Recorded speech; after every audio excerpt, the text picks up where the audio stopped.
guys, Comic Boom here to review Brian Michael Bendis' Joy Operations, issues 2 and 3, and this is kind of more of an overview of the entire series as a whole, because I wanted to review Joy Operations, because I thought maybe, I think it's worthy of a review.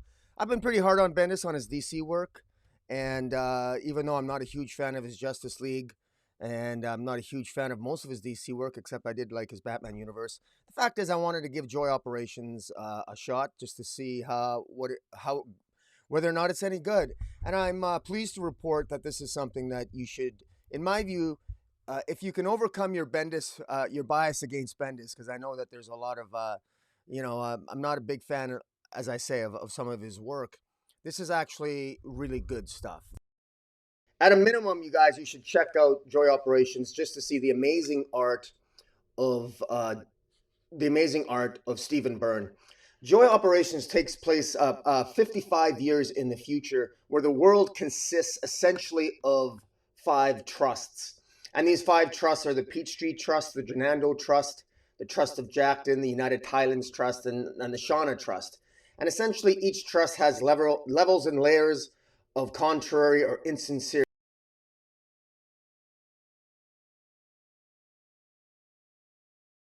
Each trust sells to the people, but there's all kinds of underbellies and secrets to each place. And each trust has a power broker or a leader or a board.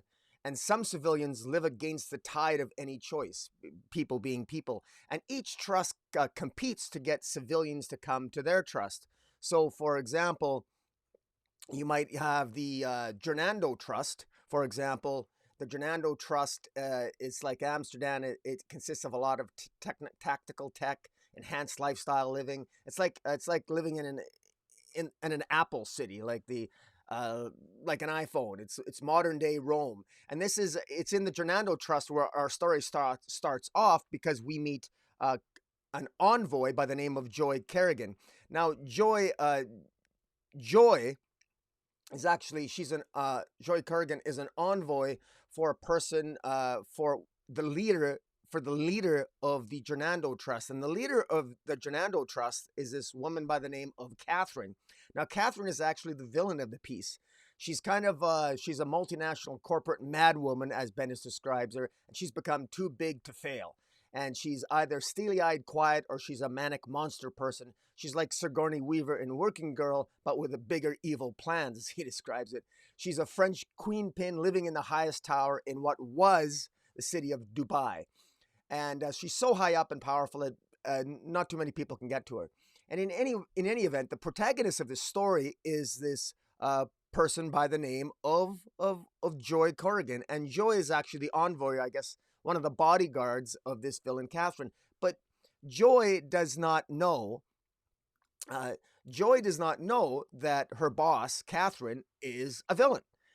And this revelation comes about throughout the story, particularly in the first issue, where suddenly Joy's mind becomes essentially possessed by a voice in her head called Hampton. And this Hampton, an envoy from another trust, an envoy from the Peachtree Trust, one of the other 4 trusts in the world, because there's a total of 5 in the world, and the envoy, one of the policemen or agents of the Peachtree Trust, infiltrates Joy's mind with the express purpose of trying to convince Joy that her boss, this villainous Catherine, is in fact trying to do something nefarious. And what Catherine is trying to do is Catherine is trying to essentially create a 6th trust. Catherine is building a brand new 6th trust, and the new tech she is using is not proven, and the other trusts are truly scared of her and of what this 6th trust must entail.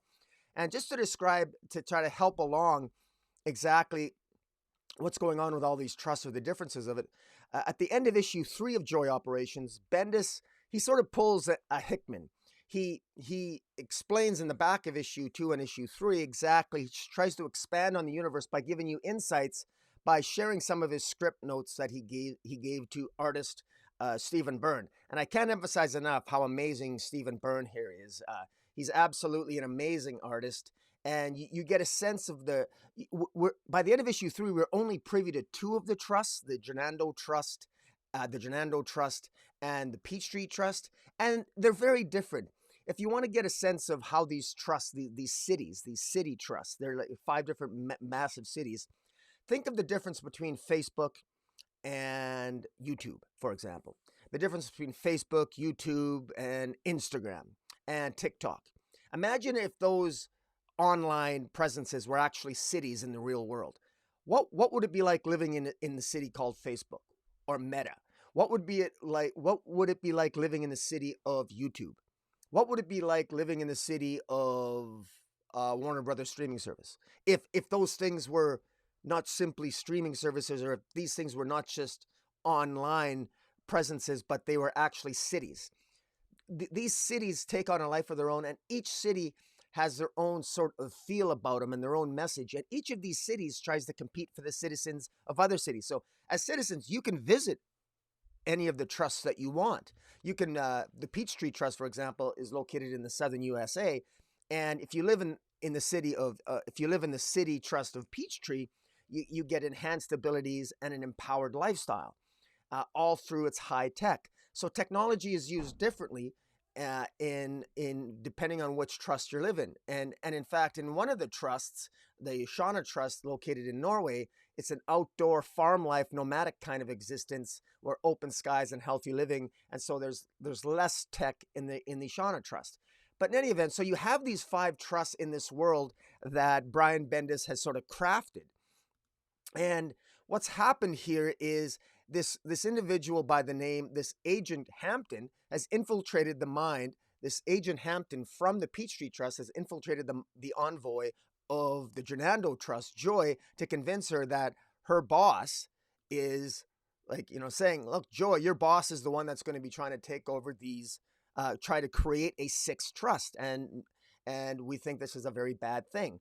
But the problem here is that Joy is very loyal to Catherine. Joy doesn't know that Catherine is a megalomaniac. In fact, the villain of the piece here, Catherine, is actually completely. She's her father and grandfather were big movie moguls, and so she's very, very narcissistic. She's used to making all the rules, and Catherine, throughout the story, slowly becomes aware that she has lost control of Joy, her envoy. She realizes she's lost control of Joy, and she throws dozens of other envoys and other colorful underworld characters at Joy to try to take Joy out, because she's afraid that Joy is going to figure out what her plans are.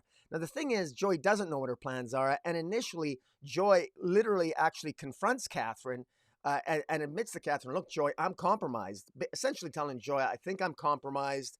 She doesn't outright tell Catherine that she's got a voice in her head. This woman named Catherine, this woman named Hampton, that's in her head. But Joy does feel compromised, and Hampton, this voice in Joy's head, says, Joy, are you really just going to keep pretending that you can't hear me? And throughout the narrative, you get a sense of the struggle that Joy has, because Joy is very loyal to Catherine, but ultimately Catherine very handily betrays Joy and wants to take her off the board the minute she knows that Joy is compromised by having this voice in her head. And this is where things really start to heat up in this narrative.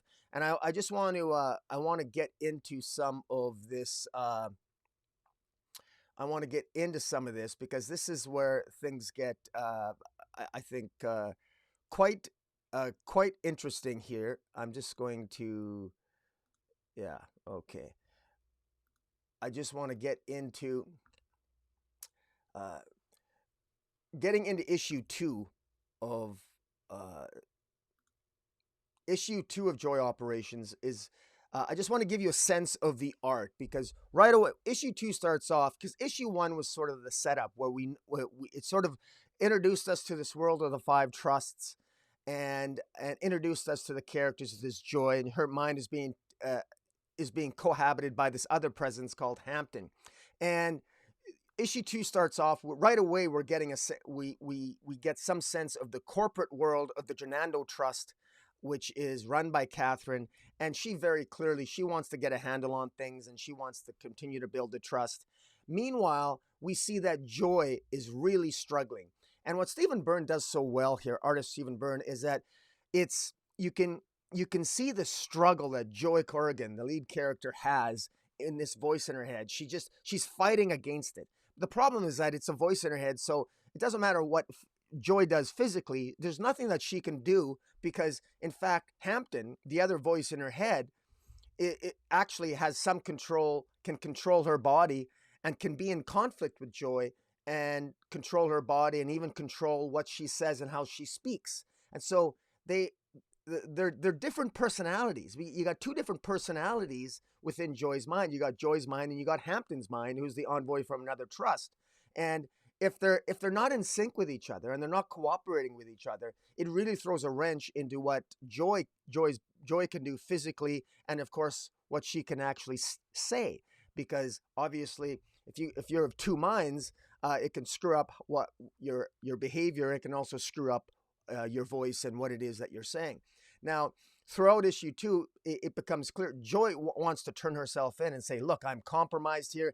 Because Joy is a good agent. She's a good agent. She's loyal to Catherine. So she's figuring that she just wants to go tell Catherine, report herself to the other envoys and say, "Look, I'm compromised here. There's a voice in, I'm compromised." But so she does that. She tries to turn herself in to the other envoys, but one of the other envoys just thinks that she's drunk and just says, it happens. We have a stressful job. Just go sleep it off. So in any event, so that's what Joy does. Joy actually goes back to her place, and Joy's got a beautiful place. And while Joy is struggling with this, Stephen Byrne does a masterful job illustrating just how beautiful the Jonando Trust is. This is a truly beautiful city, and it's a city where there's obviously, like many of the other four trusts, there's a lot of high tech. And you can get enhanced abilities here in the Jonando Trust. And instead of wearing instead of wearing running shoes, you can wear shoes that help you fly. There always seems to be something where there's a lot of interesting high tech. And what Stephen Byrne does very well here is that he shows you how Joy is using it, and it's what pulls you into the story is Joy's frustration throughout issue 2 is this voice Hampton in her head. She is extremely stubborn. She will not accept the fact, as Hampton in her head keeps trying to tell her, "Look, would you relax? Give it a rest. If you expose me, you're just going to kill yourself. You're just going to kill yourself." And of course, Joy is actually, unfortunately, in this respect, she's so loyal. Her loyalty to Catherine overcomes her common sense, because she reports herself in, and Catherine discovers that Joy is compromised, and then Catherine sends forces to kill Joy. And Hampton warned Joy, said, "Don't do this."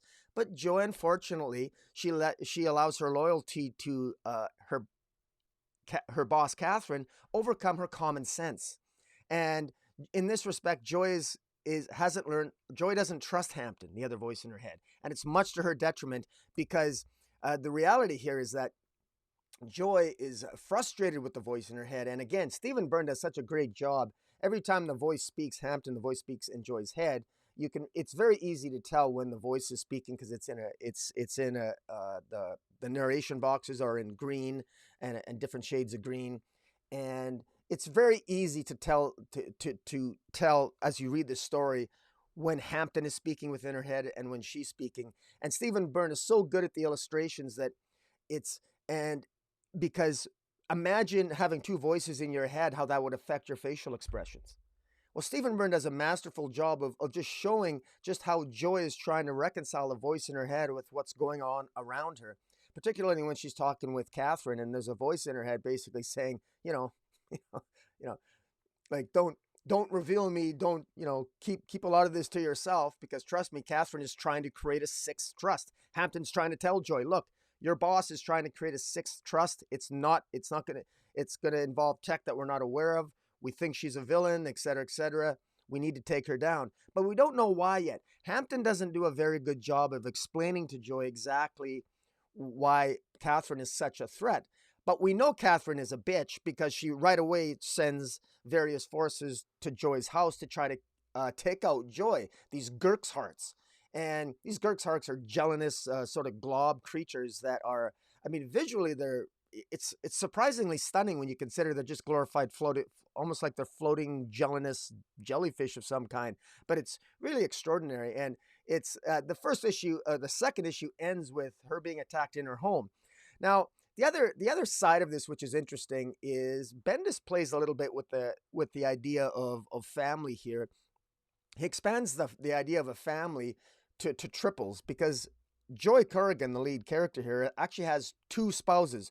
She's got a husband and a wife. She's got a wife named Kidman, and she's got a husband named Daryu, and they have two children together. And it's her spouses Kidman and Daryu that actually have had the children. And Joy Corrigan is actually sort of like the third party to the couple. So they're not a couple, they're a triple, I guess, for lack of a better word. So it's interesting, and it's in keeping with the differences between the various five trusts, and that's what I find interesting about it, and which I find interesting because it makes you wonder, in the Gernando Trust, where Joy Corrigan is the envoy to Catherine, the main villain. How many other couples out there are there? How many other triples? The idea, what's the family unit look like in the Gernando Trust? Is that different maybe from the one of the trusts, the city trust that's in Norway? I mean, the civilians, you can have different lifestyles depending on which of the five trusts you live in.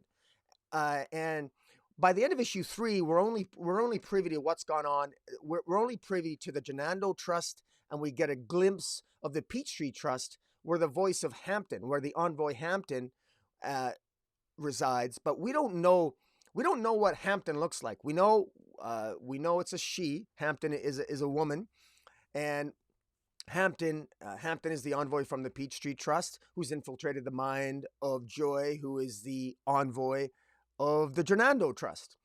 Now, but we don't know anything about. We haven't visually seen. Stephen Byrne hasn't visually illustrated any of the other three trusts yet, and it's really interesting because at the end of issue 3, Bendis goes out of his way to try to describe the other trusts and to try to give an example. And he says that the slicker the surface on the various city trusts, the grosser the underbelly. So, for example, he says that the Shauna Trust, which is located in Iceland and Norway, has a real earthy Nordic down-home country buffet, outback, steakhouse meets Bjork kind of everyman feel. And underneath that place is the worst. The Peachtree Trust is the Austin, Texas of corporations. It's a touchy-feely corporation, the one that's always on message, partnering with you to make a better tomorrow. And in the instructions that Brian Bendis gave artist Stephen Byrne, he says that he didn't want to he was reluctant to even give names to the trust at first because he didn't want to say or do anything at the early stages to hinder artist Stephen Byrne's creativity, because they can all be their own sort of feel to it. And Bendis really wants Stephen Byrne to collaborate with him and to take the reins and feel free to draw and visually create brand new these cities in a way that is, that makes the most out of Stephen Byrne's imagination and creativity. And so far, by the end of issue 3, again, we've only seen the Gernando Trust. And we've only seen the Peachtree Trust. But the Gernando Trust, you'll note, it's sort of got some old school houses, and yet it's got high tech around it. The Peachtree Trust seems to be it's more orangey, it's more sunlight, it seems a little bit more like almost smooth and sleek, and like early morning breeze, beautiful. It's interesting. And again, it's based in the southern USA, where the Gernando Trust seems to be an eclectic array of older style homes with the more sleeker future tech buildings. And now, if I've got one, now we're only 3 issues in here, and if I was to compare Joy Operations with any other comic book, I would compare it a little bit with, to me, it's a hybrid between Greg Rucka's Lazarus, where Greg Rucka and Lazarus has like your different families, right? You got your different you got your different families that make up the mythology and the universe of the Lazarus in the Lazarus narrative. And in this case, in with Joy Operations, you've got different trusts. Again, you got these 5 different trusts, and the main point of the story is the villain, this Catherine, trying to create a 6th trust. And so in that way, I think Bendis is trying to build a new world here, a new universe for himself, much like he probably did, with Powers. And I find that interesting. I also think that he does pull a little bit of a Hickman here, and I think it's needed because at the end of issue 2, but especially at the end of issue 3, Bendis goes out of his way to show the notes that he gave to artist Stephen Byrne, and I think that's needed because I think some people, if you're just reading issue 1, you might be a little bit, you should be able to figure out that there's a voice inside Joy's head that is speaking to her, and but some people appear to have been confused by it when I look at some other people reviewing it, but I think it's very well done, and I think Stephen, I think this is a premise for a story for a longer narrative that I think actually works. I also want to address something about Bendis's proclivity toward dialogue. The dialogue here isn't bad. Now, Bendis does have a tendency to get wordy from time to time. We all know that, but it works here. There is some vulgarity in here, but it completely suits the characters. Joy is kind of a complete bitch. Joy is an alpha female. She's an alpha female. Even in her family, Joy, Joy in her family, between her and her 2 spouses, Dario and Kidman, she's clearly the alpha female of the group, okay? And even Hampton, you could tell is likely an alpha female as well, but a little bit more. Joy is more focused and logical, whereas Hampton, when she takes over Joy's body, she's a little bit more throwing shit at a wall and seeing what sticks. So they got different. You could tell they likely have different fighting styles and different ways of approaching a problem. And that's what makes it interesting, the fact that they're both occupying the same headspace. And so, but I find that interesting. And they swear. There's vulgarity here. But it makes sense. Catherine, the villain of the piece, and Joy both swear a lot.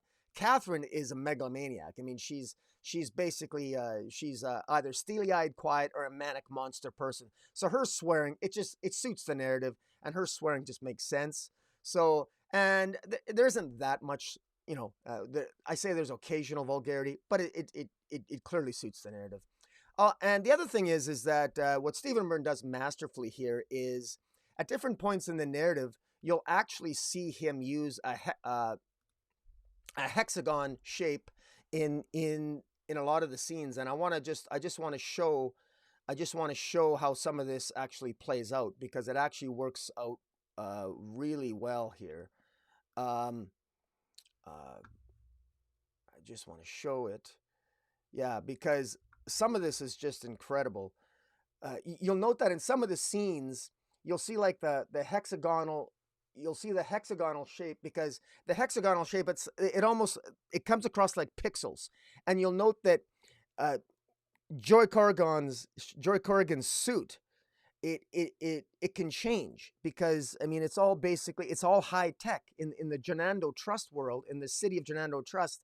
Your suit is, everything can be high tech, and Stephen Byrne does it's a great job. It's visually, it's a very interesting thing that the manner in which Joy's clothing can change and her power set and her abilities manifest themselves. It's actually quite interesting. And whenever there's a flashback, it's a lot of the flashback sequences are within hexagonal panels, and the hexagonal panels, which of course are 6-sided, I believe that's also symbolic of the 6 trusts. This is a world with 5 trusts, with the villain, Catherine, trying to create a 6th trust. So we got like the 6 sides, we got the hexagonal shape, which really takes place in the narrative. It's really, this is particularly easy to follow as a story.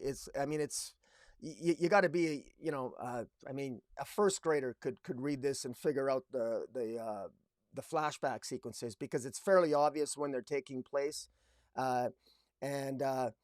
Because interspersed with the action, it's showing the history of Joy's early relationship with Kidman, her her her her wife, and also her husband Daryl, because they're not a couple, they're a triple. And this is just so well done. The use of the hexagonal panels, the coloring is fantastic. It's just really good. The way that Joy can manifest a sword or manifest a gun, and all part of her skills working in espionage for the Genando Trust. This is very, very well done. You could tell that artist Stephen Byrne put a lot of work into this. It's because of all the work he's put into this that it actually, you can tell that more work went into the art here than into the writing. And I don't say that as an insult to Bendis, because I think Bendis has put some work here. But to the credit of Bendis, I think he's allowed Stephen Byrne to shine and to show off his artistic talents. Now, I will say that we're only 3 issues in here, and the potential criticism that I would have is that if Bendis does have a proclivity at times to take his stories and decompress them too much. And I hope that within at least 6 issues here, we get a completed arc. We know that there's 5 trusts, where by the end of issue 3, we've only seen the Genando Trust and the Peachtree Trust. But so I hope that we get to see the other trusts. By the end of issue 3 here, Joy is on the run. Catherine has sent other envoys to kill her. And Joy and Hampton, who's occupying her headspace, takes Joy to her trust, and that's the Peachtree Trust. And so I suspect that there's going to be sort of like a chase where Catherine from the Genando Trust is going to be sending agents and envoys to try to kill and take out Joy, and Joy is probably going to be running from the Peachtree Trust. Her and Hampton are going to be running all over the place trying to avoid being killed, while at the same time trying to figure out and stop Catherine's master plot of creating that 6th trust. And in any event here, the art is really fantastic. And again, I absolutely love the colors here, and I love the flashback sequences. The creative use of the panels by Stephen Byrne, I think, really works. It's very easy to follow, and it's a very creative. There's a scene where there's a flashback sequence where Joy is taking out another businessman who is trying to intimidate her boss, Catherine. And this is when, of course, remember that Joy is very loyal to Catherine until Catherine betrays her. And, she hits this guy, and there's a great sequence where it shows a tooth on top of blood on the floor. And you can tell, it's so easy to tell what happened. And again, the fight scenes, it's just very, very well done.